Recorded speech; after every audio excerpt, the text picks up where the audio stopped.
If there's a current team that you're trying to make, if you're trying to earn more playing time, if there's a position you want to play on the field that you're not getting the chance to at the moment because someone else is playing that role who is currently doing it better than you can't work just as hard as those players and expect to make that team or earn more playing time or possibly take their position.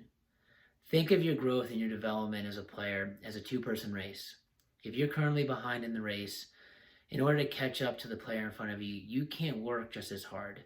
You can't run just as fast as them. You have to work harder. You have to run faster. That's what required, obviously, if you think of it that way, in order to catch up and possibly surpass them.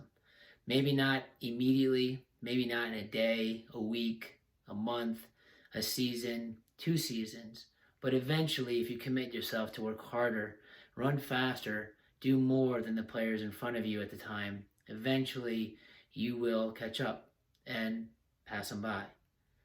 With thinking about that, if you're a player in those roles right now, if you have that position, if you're on that team and you're out in front right now, you have to understand that there's players behind you that are working very hard to try to catch up to you.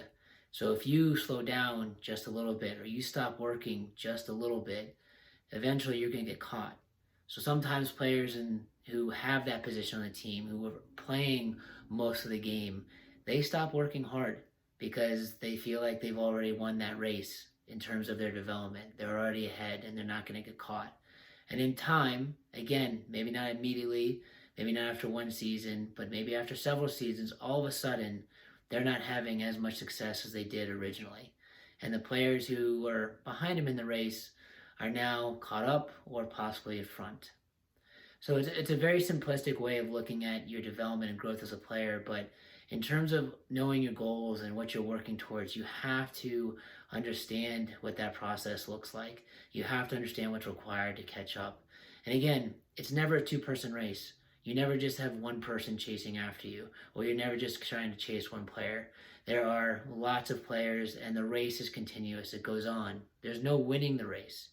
There's no finish line. There's no timeline for the race. It's a race that continues for as long as you want it to. As long as you have the will, you will continue to run the race. You will continue to work hard, keep trying to develop, do what's necessary to improve. As soon as you lose the will, you don't have that fight, that drive to continue, you'll stop. And your race is over. But the race will continue on without you. And again, as a player, your goal, since there's no winning the race, is you just want to run it to the best of your ability in a way that you're proud of, in the way that you want, with purpose. And your hope and your goal should be able to finish running at a time and place where you wanted to end up. So when you're looking at your season, you're looking at what you want to achieve, understand that this is an ongoing race, and if you want to catch up and possibly surpass the players in front of you, it requires you to work harder than them, run faster than them, and it also requires you to do that over a sustained, long period of time, not just for one training session, not just for one moment, not just for one season, sustained continuously over time. That's how the greats become great.